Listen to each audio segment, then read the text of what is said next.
Hello Anjuman, কি ব্যাপার? কেমন আছিস? কতদিন পর তোর সাথে দেখা। ভালো আছি। তুই এখানে কি করছিস? আমি তো এখানে আমার হাজবেন্ডের জন্য অপেক্ষা করছিলাম। আর তুই কি করিস এখানে? ও, তোর হাজবেন্ডের জন্য ওয়েট করতেছিস? তা তোর হাজবেন্ড কিসে আসতেছে শুনি? বাসে নাকি অটোতে? কি ব্যাপার আঞ্জুমান, তুই এইভাবে কেন কথা বলছিস? আমার হাজবেন্ড কেন অটোতে করে আসবে বা বাসে করে আসবে? ফার্স্টে না আমার গাড়ির সামনে থেকে সর, কারণ আমার এত দামি গাড়িতে যদি স্ক্র্যাচ পড়ে যায় এটার বিলটা কে দিবে? হ্যাঁ, তুই পারবি দিতে? আরে তুই কেন, তোর 14 গোষ্ঠী আসলেও তো দিতে পারবে না। আঞ্জুমান, তোর সাথে কতদিন পর দেখা হলো, কোথায় তুই আমার সাথে একটু ভালো মতো কথা বলবি, জিজ্ঞেস করবি যে আমি কেমন আছি, তা না করে তুই আমার সাথে এরকম ব্যবহার কেন করতেছিস? আর তোর গাড়ির সামনে একটু দাঁড়িয়েছি, তাতে এমন কি ক্ষতি হয়েছে বলতো? আরে আজব তো, তোর সাথে কিভাবে কথা বলবো শুনি? হ্যাঁ, আর তাছাড়া এই গাড়িটার প্রাইস সম্পর্কে তোর আইডিয়া আছে? এই গাড়িটার প্রাইস জানিস 35 লক্ষ টাকা। এই গাড়ির একটা চাকা কেনারও তোদের সামর্থ্য নেই, এটা জানিস? এই গাড়ির সামনে যে দাঁড়িয়ে আছিস, যদি স্ক্র্যাচ পড়েও আমি কি তোর কাছে টাকা চাইতে পারবো? পারবো না, কারণ তোর কাছে তো কোনো টাকাই নেই। তুই টাকা কোথা থেকে দিবি আমাকে? আর তাছাড়া একটা কথা বলতো, তুই আমার গাড়ির সামনে দাঁড়িয়ে কি করছিস? আচ্ছা আঞ্জুমান, উনি কে? ওনাকে তুমি চিনো? আরে চিনবো না কেন, চিনি তো। একসাথে কলেজে পড়ালেখা করতাম। আর জানো, কলেজ লাইফে যখন ছিল, ওর ফেসের গ্লো দেখলে না তোমারই মাথা নষ্ট হয়ে যেত। কলেজে যত ছেলেপেলে ছিল না, সবগুলো ওর পেছনে ঘুরঘুর ঘুরঘুর করতো। আমার দিকে তো কেউ চোখ তুলেও তাকাতো না। আর এই কারণে না ওর প্রতি আমার অনেক জেলাস ফিল হতো। সবাই কি বলতো জানো, মোনা যেসব ড্রেস আপ পরে আসে কলেজে, না ওর মতন আর একটা মেয়ে হতেই পারে না। আর এগুলো কথা শুনলে কার গা জ্বলবে না বলো? হ্যাঁ, আর এখন কি মনে হচ্ছে জানো, ওর গেট আপ সেট আপ দেখে ওই ছেলেরাই যদি আবার ওকে এই অবস্থায় এখন দেখে, ওকে তো আন্টি ভেবে উল্টো পায়ে দৌড় দিবে। আচ্ছা যাই হোক, এত কথা বলে লাভ নেই ওর সাথে। By the way, meet my boyfriend Sabuj. Hi. Hi ভাইয়া। আর হ্যাঁ, এই যে দামি গাড়িটা দেখছিস না, এটা কিন্তু ওই আমাকে গিফট করেছে। আর হ্যাঁ, আমার বয়ফ্রেন্ড কত টাকা ইনকাম করে জানিস? পার ডে আমার বয়ফ্রেন্ডের ইনকাম 1 লক্ষ টাকা। মানে মাসে 30 দিনে 30 লক্ষ টাকা ইনকাম করে আমার বয়ফ্রেন্ড। আঞ্জুমান থামো, তুমি কাকে কি বলতেছো? মাত্র 30 লক্ষ টাকা বলতেছো, এটা সামথিং বলছো, এটা আমার স্যালারি। কিন্তু এক্সট্রা ইনকাম কত টাকা তুমি জানো? মিনিমাম 60 থেকে 70 লক্ষ টাকা। আমরা কিভাবে চলতেছি, আমাদের ড্রেস আপ, আমাদের স্টাইল, আমাদের পজিশন, এসব না কার সাথে কি বলতেছো? সে তো দেখেই বোঝা যাচ্ছে সে একটা ছোট লোক, গরিব। তাই নাকি? এই গাড়িটা তোকে তো বয়ফ্রেন্ড গিফট করেছে?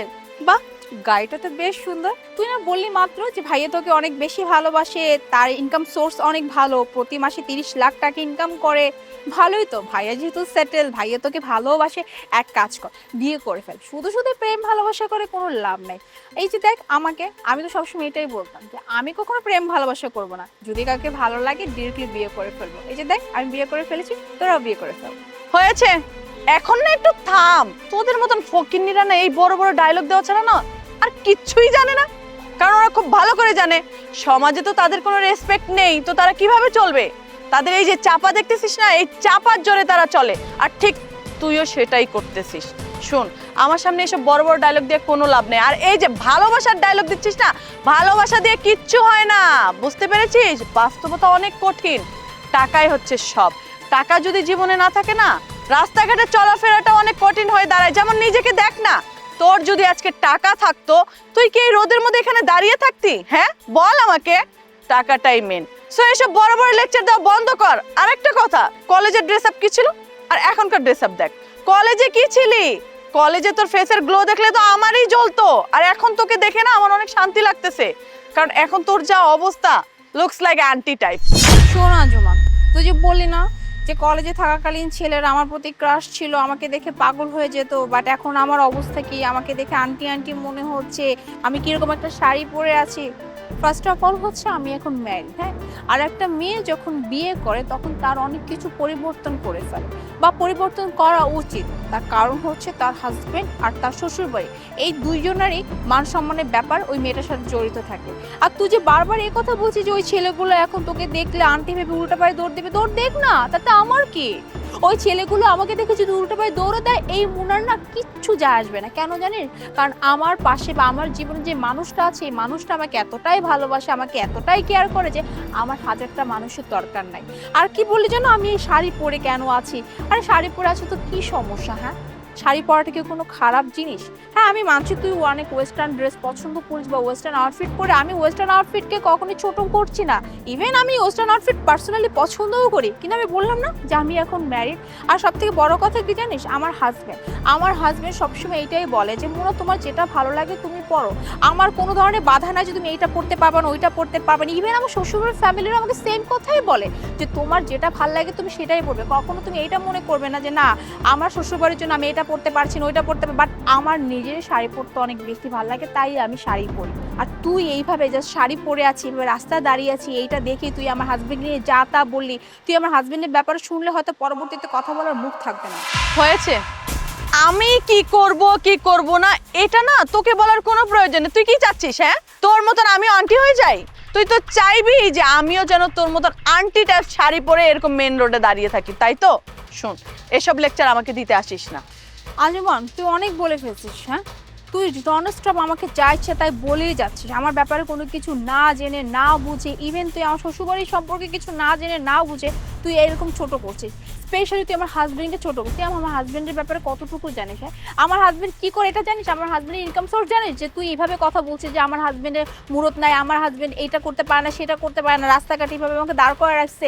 কথাবার্তা না সাবধানে বলে, এখনো সময় আছে। আর সব থেকে আমার খারাপ লাগতেছে আজকে জানিস, তুই যে বললি না তুই আমাকে নিয়ে জেলাস করতি, এইটা ভেবে। কারণ তোকে আমি কত ভালো বন্ধু ভাবতে, ইভেন এখনো আমি ভাবি। আর তুই কি না পিছিয়ে আমাকে নিয়ে এতটা জ্বলতি, এতটা হিংসা করতি। সিরিয়াসলি, আজকে যদি তোর সাথে আমার দেখা না হতো, এভাবে কথা না হতো, আমি হয়তো সত্যিটা কোনো দিনও জানতে পারতাম না। আর তোকে আমি সব সময় আমি আমার খুব ভালো একজন বন্ধুই ভেবে যেতাম। মোনা চলো, একটু লেট হয়ে গেল। ভালোই করেছো, তুমি একটু দেরি করে চলে আসছো। কারণ তুমি দেরি করায় আসাতে আমি আজকে একজন মানুষকে চিনতে পারলাম। আসসালামু আলাইকুম স্যার। ওয়ালাইকুম সালাম। আরে আজব তো, তুমি ওনাকে স্যার বলতেছো কেন?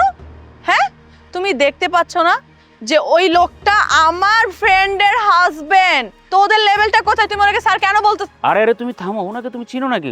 উনি তো এলাকার ডিসি, ওনার সুনাম সারা বাংলাদেশে ছড়িয়ে আছে। আর ওনার হান্ডারেই তো আমি কাজ করতেছি। আজকে আমার পজিশন ওনার হান্ডারেই, আজকে আমি এই পজিশনে আসতে পারছি স্যার। হোয়াট? ডিসি মানে? আচ্ছা মোনা, এখানে কি হয়েছে আমাকে বলো তো। মেঘ, আমি বলছি তোমাকে, ও আমার ফ্রেন্ড আঞ্জুমান। অনেক বছর পর আজকে ওর সাথে দেখা।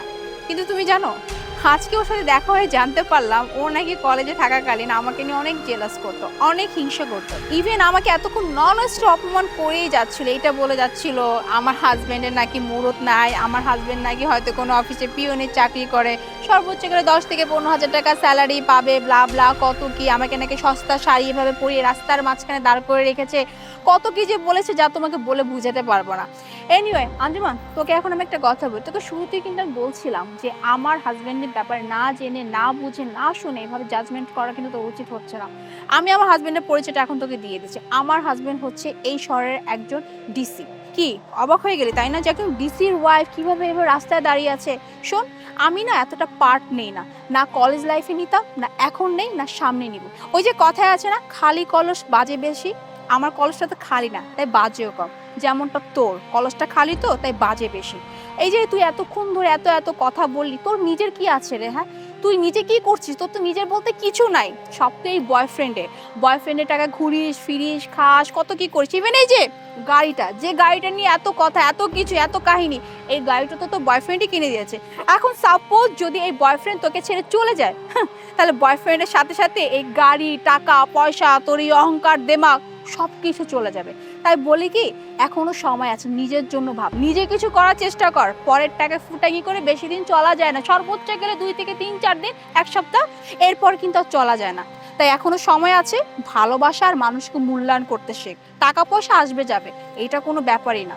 এনিওয়ে, তোর সাথে আমি আর কথা বলবো না, কারণ তুই আমার মুডটাই নষ্ট করে দিচ্ছিস। ভেবেছিলাম তোর সাথে আজকে অনেক বসে গল্প করবো, আড্ডা দিব, কিন্তু আসলে তুই সেটার যোগ্যই না। আচ্ছা মোনা, এদের সাথে কথা বলে সময় নষ্ট করে লাভ নেই, চলো তো। চলো।